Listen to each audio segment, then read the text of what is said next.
رحمۃ اللہ تعالیٰ علیہ کی کایا پلٹ دینے والی نگاہ ولایت کا پروردہ حصول برکت کے لیے آپ کے سامنے موجود ہوں۔ مجھے نہ دیکھ، میرے گناہوں پہ نہ جا، میں تو اچھا نہیں پر اچھوں سے ہی نسبت مجھ کو۔ اللہ کہتا ہی وہ ہے کہ جس کے لیے اللہ خود چاہے کہ میرا یہ بندہ میرا نام لے۔ اللہ کا ذکر جب ہم کرتے ہیں اور اہل محبت کی سنگت سے دور رہ کر کرتے ہیں تو پھر شیطان کا غلبہ بہت آسانی سے ہم پر ہو جاتا ہے۔ یہی وجہ ہے کہ ایک بزرگ کو جو ہر وقت اللہ اللہ کرتے تھے، شیطان نے ورغلایا کہ اللہ نے تو قرآن مجید میں فرمایا ہے فَاذْكُرُونِي أَذْكُرْكُمْ، تم مجھے یاد کرو میں تمہیں یاد کروں گا۔ تم تو اللہ کو روزانہ یاد کرتے ہو، کیا اللہ نے تمہیں بھی کبھی یاد کیا؟ دل میں بات آ گئی کہ واقعی بات تو صحیح کہہ رہا ہے۔ اس دن ذکر و اذکار چھوڑ دیا۔ اللہ رب العزت کی طرف سے ندا آئی، میرے بندے میرا ذکر و اذکار کیوں چھوڑ دیا؟ عرض کی کہ بارہ الہ بات یہ ہے کہ تیرا قرآن مجید میں ارشاد ہے فَاذْكُرُونِي أَذْكُرْكُمْ، تم میرا ذکر کرو میں تمہارا ذکر کروں گا۔ میں تو ساری زندگی تجھے یاد کرتا آیا لیکن تو نے مجھے کبھی یاد نہیں کیا۔ تو اللہ رب العزت کی طرف سے جواب ملا کہ میرے بندے جب تو ایک مرتبہ اللہ کہتا تھا تو دوسری مرتبہ اللہ کہتا ہی اس وقت تھا کہ جب میں تجھے یاد کرتا تھا۔ اسی طرح اللہ رب العزت کا کرم خاص ہے کہ اللہ رب العزت نے ہمیں حضور اقدس صلی اللہ علیہ وسلم کا امتی بنایا، حضور اکرم صلی اللہ علیہ وسلم کی امت میں پیدا فرمایا، بنا ہماری خواہش کے اس امت میں پیدا فرمایا کہ جس امت میں پیدا ہونے کے لیے بڑے بڑے انبیاء اور رسول نے اللہ کی بارگاہ میں عرض کی تھی کہ بارے الہ ہمیں نبوت نہ دے، رسالت نہ دے، ہمیں حضور کی امت میں پیدا فرما دے۔ حضور اقدس صلی اللہ علیہ وسلم ایک مجلس میں تشریف فرمائے ہیں، حضرت جبریل امین علیہ السلام تشریف لاتے ہیں۔ حضور اقدس صلی اللہ علیہ وسلم نہ جانے کس اچھے موڈ میں ہیں، فرماتے ہیں کہ جبرائیل تمہیں کم و بیش 1,24,000 پیغمبران علیہ السلام کا صحابی ہونے کا شرف حاصل ہے، یہ بتاؤ ہم کیسے ہیں؟ حضرت جبریل امین علیہ السلام نے جو جواب دیا، حضرت امیر خسرو رحمۃ اللہ تعالیٰ علیہ نے ان الفاظ کے قالب میں حضرت جبریل علیہ السلام کو اس جواب کو ڈالا کہ آپا کہا گردیدام مہرے بتا ورزیدام بسیار خوبہ دیدام لیکن دو چیزیں دیگری۔ عرض کی کہ یا رسول اللہ صلی اللہ علیہ وسلم میں نے آسمانوں کی سیر کی، میں نے اس کائنات کے چپے چپے کی سیر کی، میں نے ایسے ایسے حسینوں کو دیکھا کہ جن کے حسن کی پرستش بتوں کی مانند کی جاتی تھی، لیکن جب آپ کے حسن آرا پر نظر پڑی تو اس نتیجے پر پہنچا کہ آپ چیز ہی کچھ اور ہے۔ چاہتا اس کو ہوں جس کا کوئی جواب نہیں، اور یہ انتخاب بھی کوئی معمولی انتخاب نہیں، نگاہ برق نہیں، چہرہ آفتاب نہیں، وہ آدمی ہے مگر دیکھنے کی تاب نہیں۔ اور خدا نے کھینچ کے نقشہ رسول اکرم کا یہ کہہ دیا تیرا ثانی نہیں، جواب نہیں۔ اور قسم خدا کی خدا بھی یہ صاف کہتا ہے میرا جواب تو تو ہے تیرا جواب نہیں، میرا جواب تو تو ہے تیرا جواب نہیں۔ اور اسی نبی مصدق صلی اللہ علیہ وسلم، نبی مکرم صلی اللہ علیہ وسلم کا ارشاد گرامی ہے کہ الذکر الانبیاء عبادت والذکر الصلحاء کفارت، کہ انبیاء علیہ السلام کا ذکر خیر یہ عبادت ہے اور اولیاء کرام کا ذکر یہ گناہوں کا کفارہ ہے۔ ہم جتنی دیر یہاں پر بیٹھیں گے اللہ رب العزت کے ولیوں کا، اللہ رب العزت کی بارگاہ کے خاص بندوں کا ذکر خیر کرتے رہیں گے، اللہ رب العزت ہمارے درجات بھی بلند کرتا رہے گا، اللہ رب العزت ہمارے گناہ بھی معاف کرتا رہے گا۔ ابھی مجھ سے پہلے میرے برادر روحی عرص پنجپیر کے حوالے سے مدلل گفتگو کر چکے، میں صرف حضور برکت کے لیے موجود ہوں۔ ایک چھوٹی سی بات عرض کرتا چلوں، حضرت نظام الدین اولیاء رحمۃ اللہ تعالیٰ علیہ، اللہ رب العزت نے ان اولیاء کرام کو جو مقام جو مرتبہ عطا کیا ہوتا ہے، بات یہ ہوتی ہے کہ پناہ کیسی بقا کیسی، جب اس کے عاش نہ ٹھہرے کبھی اس منزل پہ جا پہنچے کبھی اس منزل پہ جا ٹھہرے۔ یہ ہمارے حضور سیدی مرشدی رحمۃ اللہ تعالیٰ علیہ بارہا یہ شعر ارشاد فرمایا کرتے تھے۔ حضرت نظام الدین اولیاء رحمۃ اللہ تعالیٰ علیہ ارشاد فرماتے ہیں کہ میری عادت مبارکہ تھی کہ جب میں دہلی میں تھا تو میں روزانہ فجر کی نماز سے پہلے اپنے دادا پیر حضرت خواجہ قطب الدین بختیار کاکی انشی چشتی بہشتی رحمۃ اللہ تعالیٰ علیہ کے مزار پر انوار پر حاضری دیا کرتا، وہاں پر صفائی کرتا، فجر کی نماز ادا کرتا، اس کے بعد جو بھی تلاوت کلام پاک ہوتی، جو درود و وظائف پڑھنے تھے وہ میں پڑھا کرتا تھا۔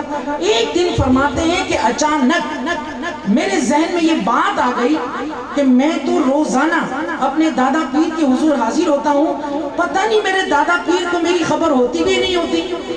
فرمایا کہ جیسے ہی میرے دل میں یہ خیال پیدا ہوا اسی وقت حضرت خواجہ قطب الدین بختیار کاکی چشتی بہشتی رحمۃ اللہ تعالیٰ علیہ کے مزار پر انوار سے آواز آئی، ترامن زندہ پندار چو خشتن منائم بجا در تو آئی بطن، تم مجھے بھی اسی طرح زندہ سمجھو جس طرح تم خود زندہ ہو، فرق صرف یہ ہے کہ تم جسم کے ساتھ آتے ہو اور میں روح کے ساتھ آتا ہوں۔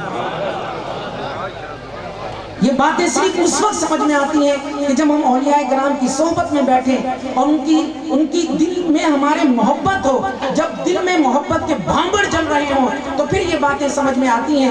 یہ بہشتی میوہ ہے، بلا چکھے اس کا مزہ کوئی بھی نہیں بتا سکتا۔ جس طرح آج کے دور میں علم کے زوم میں لوگ اولیاء کرام کی ولایت کے منکر ہوتے ہیں، ان کی کرامات کے منکر ہوتے ہیں، یہ زمانے سے ظاہر چلا آ رہا ہے۔ حضور غوث پاک رضی اللہ تعالیٰ عنہ کا ایک مشہور واقعہ آپ سب نے سنا ہے، بارہا سنا، کہ جب حضرت ایک حضور غوث پاک رضی اللہ تعالیٰ عنہ کے زمانے میں ایک عیسائی اور ایک مسلمان کا آپس میں مقابلہ ہوا، مناظرہ ہوا، وہ کہتا تھا عیسیٰ علیہ السلام افضل ہے، یہ کہتے تھے حضور اکرم صلی اللہ علیہ وسلم افضل ہے۔ اس نے کہا کہ حضور اس لیے افضل ہے کہ تمام انبیاء کے سردار ہیں، اور وہ کہتا تھا عیسیٰ علیہ السلام اس لیے افضل ہے کہ وہ مردوں کو زندہ کر دیا کرتے تھے۔ اب بات جب بڑی، حضور غوث پاک رضی اللہ تعالیٰ عنہ کی خدمت میں حاضر ہوئے، اس پر سارا ماجرا عرض کر دیا۔ حضور غوث پاک رضی اللہ تعالیٰ عنہ نے ارشاد فرمایا کہ بات یہ ہے کہ میں چاہوں تو تمہیں حضور اقدس صلی اللہ علیہ وسلم اپنے آقا و مولا کی یہ زندہ کرنے والی بے شمار دلائل پیش کر سکتا ہوں، جس طرح حضرت جابر بن عبداللہ رضی اللہ تعالیٰ عنہ کے گھر میں حضور اقدس صلی اللہ علیہ وسلم نے یہ معجزہ دکھایا تھا، جس طرح اپنی انگلیوں سے پانی کے چشمے جاری کر کے دکھائے۔ لیکن میں حضور کے معجزات کو بھی سائڈ میں رکھو، میں حضور کا ایک ادنا غلام، حضور کا ادنا ایک بیٹا، مجھ سے کہو تم جس قبرستان میں کہو گے مجھے لے چلو، جس قبر پر ہاتھ رکھو گے میں اس کے مردے کو زندہ کر کے دکھاؤں گا۔ وہ ایک قدیم قبرستان میں لے گیا اور وہاں پر جو ایک ٹوٹی پوٹی قبر تھی وہاں پر جا کر کھڑا ہو گیا۔ اس نے کہا حضور اس کو زندہ کر کے دکھائیں، پھر میں مان لوں گا کہ حضور اقدس صلی اللہ علیہ وسلم افضل ہے۔ آپ نے چند لمحے مراقبہ کیا اور اس کے بعد آنکھیں کھولی، فرمایا کہ یہ قبر جو ہے ایک مغنی کا ہے، اگر تم چاہو تو میں اسے اس حالت میں زندہ کروں کہ یہ جب اپنی قبر سے کھڑا ہو تو اپنا ستار بجاتا ہوا کھڑا ہو۔ اس نے کہا ٹھیک ہے حضور اسی طرح کر لیں۔ آپ نے قبر انور کی طرف توجہ دی اور قم بِإِذْنِ اللہ کہا، اللہ کے حکم سے وہ جو صاحب قبر تھا وہ ستار بجاتا ہوا کھڑا ہو گیا۔ بڑا چرچا ہو گیا۔ اس وقت بھی لوگ جن کے دلوں میں محبت کی شمع روشن نہیں ہوتی، اپنی عبادت کے زوم میں، اپنے علم کے زوم میں، انہوں نے کہا نہیں جی یہ تو مریدوں نے بات پھیلا دی ہوگی، ایسا تو ہو ہی نہیں سکتا، ایسا ہو ہی نہیں سکتا۔ انہوں نے آپس میں ایک پلان بنایا، ایک پروگرام بنایا، اپنے ایک نوجوان کو انہوں نے کفن پہنایا، گہوارے میں ڈالا اور حضور غوث پاک رضی اللہ تعالیٰ عنہ کی خدمت میں حاضر ہوئے۔ پروگرام یہ تھا کہ ہم ان سے کہیں گے کہ جی آپ نماز جنازہ پڑھائیں، اور جب وہ نماز جنازہ پڑھائیں گے تو ہم اس وقت ان سے یہ کہیں گے کہ جس کو اپنے سامنے جو جنازہ ہے اس کا نہیں پتا کہ وہ زندہ ہے یا مردہ، اس کو بنا وہ اس کو یہ طاقت کیسے حاصل ہے کہ وہ زندوں کو مردوں کو زندہ کر دے۔ تشریف لے آئے سارے، آ کر حضور غوث پاک رضی اللہ تعالیٰ عنہ کی خدمت میں عرض کی کہ حضور آپ ان کی نماز جنازہ پڑھا دیں۔ حضور غوث پاک رضی اللہ تعالیٰ عنہ جیسا کہ حضور اقدس صلی اللہ علیہ وسلم نے ارشاد فرمایا ہے، جس کا مفہوم ہے اتقوا فراست المؤمن ولو کان ينظر بنور اللہ، کہ مومن کی فراست سے ڈرو اس لیے کہ وہ اللہ کے نور سے دیکھتا ہے۔ آپ نے نور باطنی سے دیکھ لیا, آپ نے ٹالنے کی کوشش کی کہ بھائی اس کو لے جاؤ, کسی اور سے نماز پڑھا لو, ہم نماز نہیں پڑھائیں گے. لوگوں نے بڑی عرض کی, نہیں جی حضور حصول برکت کے لیے ہم آپ کے پاس ہی تشریف لائیں. تو فرمایا ٹھیک ہے, اب خدا جب دین لیتا ہے حماقت آئی جاتی ہے. اب گہوارے کے سامنے کھڑا کر دیا. حضور غوث پاک رضی اللہ تعالیٰ عنہ نے پھر اتمام حجت کے لیے اس نوجوان کے والد سے کہا. خیال دل میں یہی تھا کہ اس نوجوان سے جب کہوں, نوجوان کے والد سے کہوں گا تو باپ ہے, ہو سکتا ہے کہ اپنے بیٹی کی شفقت میں اپنے اس ناپاک ارادے سے باز آ جائے.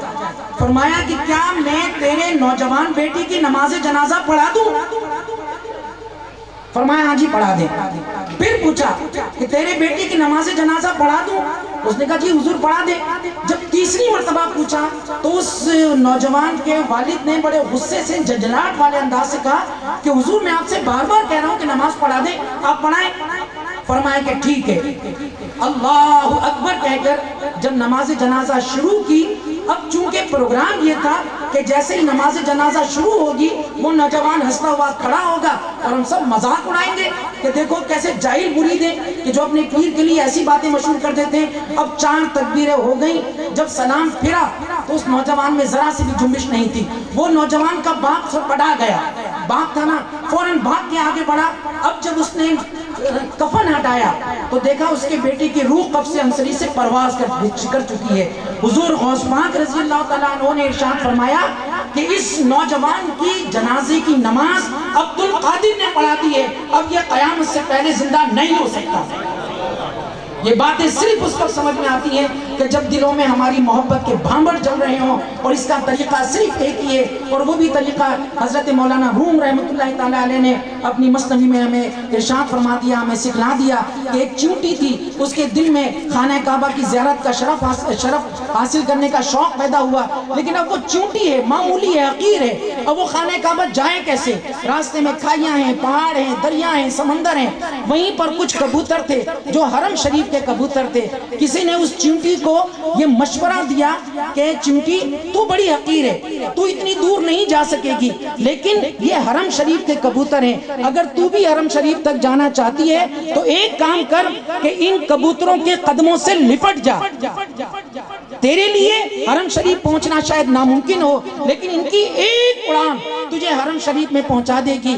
اسی طرح ہم جو اہل ارادت ہیں, ہم جو مریدین ہیں, ہم جو اس روحانیت کے ان مراتب تک نہیں پہنچ سکتے, ہمارے لیے بقا اسی میں ہے, ہمارے لیے خیریت اسی میں ہے کہ ہم ان اللہ والوں کے قدموں کی خاک بن جائیں, ان کے دامن سے وابستہ ہو جائیں اور ان کا در کبھی نہ چھوڑیں, اور تاکہ ہمیں ان کے دلوں میں اللہ رب العزت نے جو اپنی محبت کے بھانبڑ جلا دیے ہیں ان کی کچھ چنگاریاں ہمیں بھی مل جائیں. اور بات یہی ہے جو بابا بلے شاہ رحمۃ اللہ تعالیٰ علیہ نے ارشاد فرماتی تھی کہ جس دل اندر عشق نہ رچیا کتے اس دن چنگے, مالک دے گر راکھی کر دے او پکے سابر ننگے, مالک دادر چھڑ دے نہیں پاویں 100 مارو جتے, اٹھ بلیا چل یار منائیے نہیں تو بازی لے گئے کتے.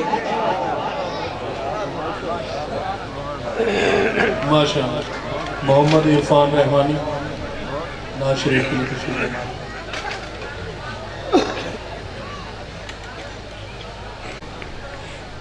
ہزار بار بشویم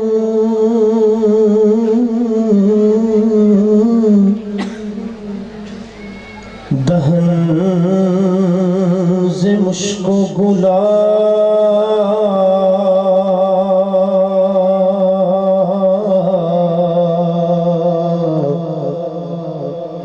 ہزار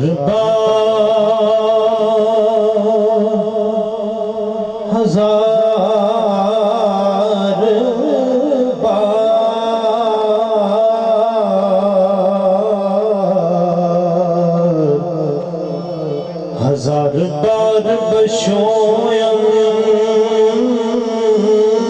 دہن ز مشک و گلاب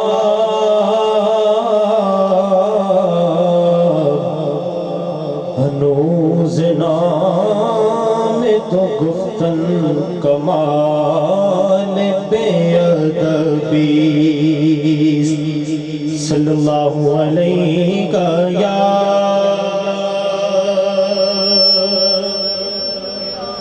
رسول